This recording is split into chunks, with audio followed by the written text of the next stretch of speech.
sebuah opini. Membuang sampah pada tempatnya adalah salah. Kenapa? Cerita saya dimulai di tahun 2012. Jadi waktu saya lagi hamil besar, saya itu lagi riset mau bikin daftar belanja keperluan bayi. Secara tidak sengaja saya bertemu dengan sebuah artikel yang membahas tentang sampah popok sekali pakai. Meski tahu bahwa anak-anak yang menggunakan popok sekali pakai itu kotorannya nggak bocor, namun pada saat saya membaca artikel tersebut saya baru ngeh, oh ternyata popok itu terbuat dari plastik. Berarti perlu ribuan tahun dong untuk bisa terurai. Kalau itu bisa benar-benar bisa terurai.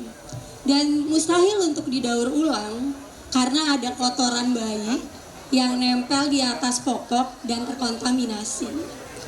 Sampah-sampah popok ini tidak hanya ditemukan di tempat sampah, tapi juga di sungai hingga laut. Dalam satu hari, seorang bayi menggunakan minimal 4 buah popok. Artinya ada 120 sampah popok yang dihasilkan dalam 1 bulan dan ada 1.440 sampah popok yang dihasilkan oleh satu bayi dalam satu rumah. Coba bayangin berapa banyak bayi di Indonesia dan berapa banyak bayi di dunia. Ini di luar dari sampah kemasan popok, struk harga, kantong plastik pas beli popok, juga kantong plastik pada saat membuang popok bekasnya. Dan ini baru sampah yang dihasilkan dari satu jenis produk yang digunakan bayi baru lahir. Lalu saya jadi bertanya-tanya, sebenarnya gimana sih tata kelola sampah di Indonesia? Dari hasil penelusuran saya, tata kelola sampah di negara kita baru sebatas kumpul, angkut, buang. Jadi sampah yang kita buang di tempat sampah di rumah, di sekolah, di kampus, di coffee shop, di suatu acara dan dimanapun itu hanya dibawa oleh petugas sampah dan ditumpuk di tempat pembuangan akhir tanpa dikelola. Jadi sampah-sampah yang saya buang tiap hari di tempat sampah di rumah saya oleh petugas sampah hanya dipindahkan saja. Dari rumah saya dipindahkan ke tempat pembuangan akhir. Memang kenapa kalau sampah kita hanya dipindahkan saja? Apa bahayanya? Sampah organik yang sebenarnya bisa terurai pada saat dibuang di dalam kantong plastik itu hanya akan membusuk dan menghasilkan gas rumah kaca yang disebut gas metana. Gas metana ini membuat bumi semakin panas. Pada saat bumi semakin panas berarti kan memicu krisis iklim. Artinya banyak bencana lingkungan yang akan terjadi. Pada saat bumi semakin panas, itu suhu temperatur air laut kan juga naik gitu. Artinya fitoplankton, rumput laut itu sulit berkembang biak. Padahal 70% oksigen bumi dihasilkan dari laut. Gas metana ini juga berbahaya teman-teman, mudah meledak. Seperti yang terjadi di TPA di Bandung tahun 2005. Jadi satu TPA meledak, mengubur 2 desa di sekitarnya dan ada 157 orang meninggal. Coba bayangin, jam 2 malam lagi tidur, tiba-tiba ketimbun sampah. Kebayang gak sih baunya udah kayak apa? Campuran sampah yang menggunung di TPA kayak apa, itu nimbun orang lagi tidur sampai akhirnya meninggal. Ini artinya apa? Membuang sampah pada tempat ini tidak hanya isu lingkungan saja, tapi juga menjadi isu kemanusiaan. Untuk sampah yang bisa didaur ulang, pada saat kita buang ke tempat pembuangan akhir terus dicampur dengan sampah lain, itu kan akhirnya jadi kotor, nggak bisa diapa-apain, akhirnya ya jadi sampah aja. Lalu juga plastik nggak akan hilang begitu saja. Lama-lama dia akan berubah menjadi serpihan plastik kecil-kecil yang disebut mikroplastik. Saking kecilnya mudah sekali masuk ke rantai makanan. Jadi hewan makan mikroplastik, manusia makan hewan, mikroplastiknya masuk ada di tubuh manusia. Berarti jadi isu kesehatan. Pada saat sampah dicampur begitu saja dan ditumpuk, itu kan juga lama-lama TPA-nya jadi penuh. Akhirnya apa? Nggak bisa nerima lagi sampah dan sudah terjadi. Bantar Gebang tahun 2021 sudah menyatakan dirinya overload. Artinya apa? Berarti kan sampah di tempat sampah udah nggak diangkut lagi gitu. Mau dibuang kemana? Saya nggak tahu dengan teman-teman ya, tapi di perumahan saya, ibu-ibu di grup warga itu suka ribut. Karena sampah yang tadinya sehari diangkut bisa seminggu sekali baru diangkut. Karena ya nggak tahu mau dibuang kemana. Ini sebabnya tadi di awal saya bilang, buang sampah pada tempatnya adalah salah. Memang dianggap wajar, tapi sudah sangat tidak relevan dengan kondisi saat ini. Kalau kembali tadi ke saat saya riset keperluan bayi baru lahir, saya jadi ngebatin. Ini anak saya aja belum lahir. Gimana dia mau hidup dengan nyaman, sehat dan nyaman gitu ya. Saya nggak bisa ngewarisin harta, gimana masa mau ngewarisin sampah gitu. Lalu akhirnya saya ngajak ngobrol suami, saya presentasi semua yang saya dapat di datanya, terus diskusi apa yang bisa saya lakukan, yang paling mudah saya lakukan dengan suami untuk meminimalisir dampak kerusakan lingkungan terhadap anak kami. Langkah pertama yang kami lakukan adalah menggunakan popok kain, popok yang bisa dicuci berulang kali sejak anak kami lahir. Sambil belajar konsisten menggunakan popok kain, saya sama suami kemana-mana bawa tumbler, bawa tas kain. Tapi saat itu, waktu tumblernya habis, isinya masih beli minuman dalam kemasan sekali pakai. Saat tas kainnya penuh dengan belanjaan, masih beli kantong plastik berbayar. Ah, gampang, bisa didaur ulang, gitu pikir saya pada saat itu. Tapi ternyata pada saat kami belajar pilah sampah, tidak semua jenis sampah bisa didaur ulang. Waktu pertama kali kami belajar pilah sampah, sampah ini kami cuci satu persatu, dijemur, dikelompokkan sesuai dengan jenisnya, kemudian diserahkan ke petugas sampah. Saat itu kami nggak tahu ya teman-teman, harus menyerahkan pilahan sampah ini kemana. Tahu nggak sama petugas sampah? Dicampur jadi satu. Sakit hati nggak?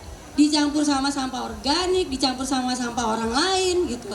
Lalu dari sini kami jadi cari tahu lagi, ada nggak sih tempat untuk nyerahin sampah pilahan untuk dikelola. Lalu kami ketemu dengan pemulung, tapi ternyata timbul masalah, tidak semua jenis sampah diterima. Pemulung hanya menerima sampah yang bisa dijual ke pengepul barang bekas. Akhirnya kami cari cara lagi dong gitu, karena sampahnya kan jadi terpaksa terbuang ke tempat sampah yang nggak diterima pemulung. Ada nggak sih organisasi yang memang menerima sampah untuk dikelola? Lalu kami ketemu bank sampah, tapi ternyata masalah tetap ada. Pertama, bank sampah tidak menerima sampah organik.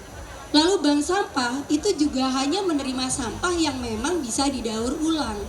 Jadi itu sampah-sampah yang tidak mereka terima ya jadi dibuang ke tempat sampah. Ada sampah styrofoam, ada sampah tisu, kapas, pembalut, kemasan snack, kemasan refill dan lain sebagainya. Lalu kami juga jadinya riset. Sebenarnya ada apa sih dengan daur ulang? Dan ternyata memang tidak semua sampah bisa didaur ulang, entah karena mesinnya nggak ada, entah karena materialnya sulit dikelola gitu ya. Dan kalaupun bisa didaur ulang, itu hanya bisa beberapa kali saja. Biasanya bisa sampai 3 kali, lalu setelahnya itu akan menjadi sampah juga karena udah nggak bisa dikelola. Dan produk daur ulang gitu ya, proses daur ulang itu dia menggunakan air dalam jumlah banyak untuk mencuci sampahnya, menggunakan energi, lalu kemudian juga melepaskan gas rumah kaca dan menghasilkan sampah dan limbah, sehingga ada dampak ekologisnya. Lalu saya sama suami berkesimpulan bahwa daur ulang ini harus dijadikan opsi paling terakhir pada saat sudah tidak ada opsi lain, karena mindset daur ulang ini berbahaya, membuat kita nyaman untuk terus menghasilkan sampah. Tadi di awal saya bilang ya, kenapa buang sampah itu salah gitu, karena seharusnya adalah cegah, pilah, dan olah. Kenapa harus dibuang kalau bisa dikelola? Kenapa perlu repot mengelola kalau bisa dicegah? Zero waste itu bukan pilah sampah dan mendaur ulang, Tapi esensi dari zero waste adalah mencegah sampah sejak awal. Jadi kalau sampah sudah dicegah dari awal teman-teman, maka nggak ada lagi yang sampah yang perlu dikelola. Karenanya di tahun 2018 saya nekat untuk meniadakan tempat sampah di rumah. Jadi tempat sampah di rumah kami jadikan pot tanaman. Karena tidak punya tempat sampah di rumah, saat perlu sesuatu kami jadi cari tahu. Apakah ini kebutuhan atau sekedar keinginan? Kalau hanya lapar mata ya nggak jadi beli. Dan kalau memang ini kebutuhan untuk barang yang akan digunakan gitu ya, kami akan mencari opsi lain dulu sebelum membeli baru. Kalau barangnya hanya kami pakai sesekali, itu bisa pakai yang ada di rumah. Bisa pinjam sama sahabat, bisa sewa. Sekarang sudah ada aplikasi sewa barang. Kalau barangnya memang untuk dipakai berulang kali juga nggak buru-buru beli baru. Kita bisa ikut acara barter barang. Sekarang sudah ada acara barter, jadi kita bawa barang yang masih bagus, nanti ditukar dengan barang orang lain yang masih bagus. Lalu kita juga bisa beli barang bekas, barang second hand. Lalu kita juga bisa bikin dari bahan yang ada. Baru kalau semua opsi itu tidak menemukan barang yang kita cari, itu baru beli baru, tapi tetap memilih produk yang dampak kerusakan lingkungannya minimal. Nah, kami juga mulai beralih mencari barang-barang curah yang bisa dibeli pakai wadah sendiri, kemudian menggunakan barang-barang yang bisa digunakan ulang. Baru kalau upaya pencegahan sudah dilakukan, tapi masih ada sampah tidak terhindari, baru kami pilah dan kami kelola. Untuk sampah organik, salah satunya kami olah jadi pupuk dan itu yang paling sederhana. Lalu kemudian untuk sampah non-organiknya baru kami serahkan ke pelaku daur ulang yang kredibel. Karena upaya kami fokusnya adalah di pencegahan, sampah yang saya, anak, dan suami hasilkan dari November 2018 hingga Oktober 2022 adalah 5 botol kecil ini. Ini adalah sampah yang tidak bisa terurai dan sampah non-organik yang tidak diterima pelaku daur ulang. Contohnya adalah selotip dan stiker harga yang belum bisa terhindari. Mungkin teman-teman gitu ya sekarang jadi bertanya gimana caranya dong ngurangin sampah gitu ya. Mungkin ada sebagian yang berpikir kalau gitu beli aja produk ramah lingkungan. Tapi perlu diingat gitu ya. Zero waste atau hidup ramah lingkungan tuh bukan berarti kita membuang atau menyingkirkan semua produk berbahan plastik di rumah lalu kemudian menggantinya dengan barang-barang yang dengan label eco-friendly. Karena setiap produk, apapun materialnya, bisa terurai atau tidak terurai, termasuk barang ramah lingkungan, itu sejak awal proses mengambil bahan baku di alam, proses pembuatan, proses distribusi, hingga sampai di tangan kita, itu memiliki dampak ekologis. Sehingga yang perlu dilakukan adalah menggunakan barang yang kita punya berulang kali gitu ya, dan sangat kritis saat membeli barang. Terus gimana dong gitu ya caranya untuk bisa mengurangi sampah. Langkah pertama yang bisa dilakukan adalah yang paling mendesak untuk dilakukan adalah pilah sampah dari sumbernya. Contohnya dari rumah gitu. Tujuannya apa? Untuk mencegah sampah berakhir ke tempat pembuangan akhir. Sekarang sudah banyak aplikasi untuk menjemput baik sampah organik maupun sampah non-organik ya, dari aplikasi dijemput ke rumah. Lalu yang kedua, mencari tahu dampak kerusakan lingkungan yang bisa terjadi ke diri sendiri. Semakin cepat kita mencari tahu, semakin cepat kita mengambil aksi. Lalu yang ketiga, bikin daftar. Jadi teman-teman bikin daftar barang-barang yang dipakai dari bangun tidur sampai mau tidur lagi. Contohnya pagi-pagi nih pasta gigi, sikat gigi, sabun cuci muka, teh celup, gula, mie instan dan selanjutnya. Dari daftar tersebut kelihatan mana produk yang dibelinya pakai kemasan sekali pakai dan mana produk yang termasuk produk sekali pakai. Dari situ teman-teman bisa lihat kalau yang produk sekali pakai ya, yang sekali pakai buang, contohnya sedotan ada di daftar, itu kan bisa dicoret. Minum bisa langsung tanpa sedotan. Lalu misalnya tisu bisa dicoret loh, bisa bikin sendiri dari kain di rumah. Lalu kemudian misalnya mau jajan minuman makanan, bisa bawa wadah dari rumah. Lalu selanjutnya adalah dari daftar tersebut pilih yang paling mudah untuk dilakukan dan lakukan secara konsisten. Contohnya Kalau di daftar itu ada sedotan plastik gitu ya, gimana caranya dari pagi sampai malam teman-teman nggak menghasilkan sampah sedotan? Lakukan tiap hari sampai jadi kebiasaan, lalu setelah itu tambah satu lagi dari daftar. Dan yang terakhir, bagikan ke sosial media, karena bikin kita jadi konsisten. Nah, mungkin teman-teman sekarang mikir ya, gimana caranya gitu ya, mau seperti itu kok ribet banget gitu, kok repot banget sih mau ramah lingkungan. Wajar aja, karena kita sekarang hidup di dunia yang serba instan, semua dibungkus plastik, semua sekali pakai. Namun ada harga yang perlu dibayar dari budaya sekali pakai kita. Apalagi sekarang teknologi makin maju, dengan modal jempol barang sama makanan udah sampai di depan rumah gitu. Dulu sekarang nih ya, coffee shop nih, minum kopi itu kan udah jadi kebudayaan ya, nongkrong di coffee shop.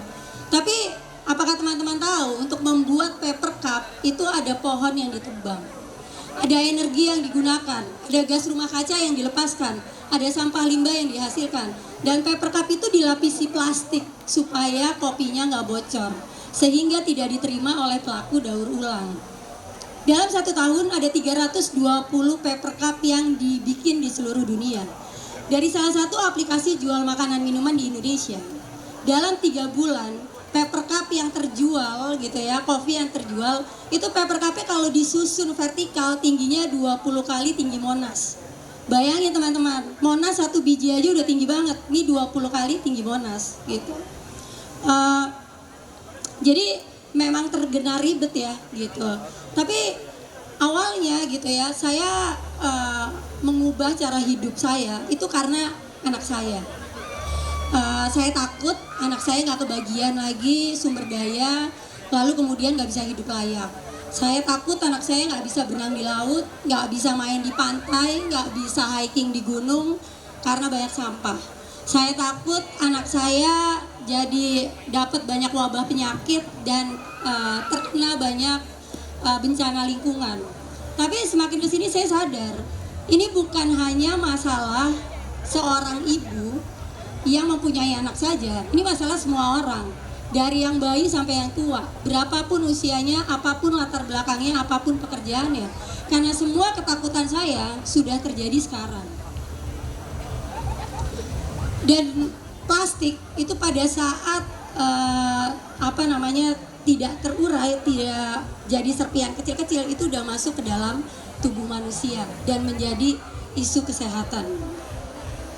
Nah, kalau kita tidak mengubah pola konsumsi, kita tidak mengubah cara kita menangani sampah, kalau kita tidak mengubah budaya sekali pakai kita, krisis ini akan semakin parah. Apakah teman-teman yang sekarang mendengarkan masih mau berpikir bahwa hidup ramah lingkungan, hidup zero waste itu repot, ribet, atau teman-teman mau mengubah mindset?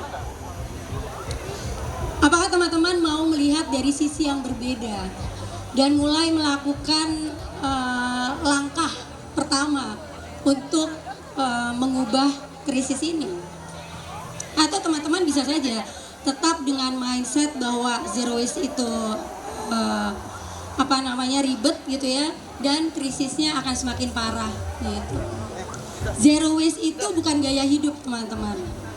Dalam waktu cepat itu dampak kerusakan lingkungan akan sampai juga ke dalam diri kita. Nah, zero waste adalah cara untuk meminimalisir dampak kerusakan lingkungan tersebut ke diri kita. Jadi, apakah teman-teman masih mau berpikir repot, atau teman-teman sekarang mau mulai dari langkah yang paling sederhana, lalu lihat berapa banyak sampah yang bisa dicegah hanya dengan cara sederhana. Terima kasih.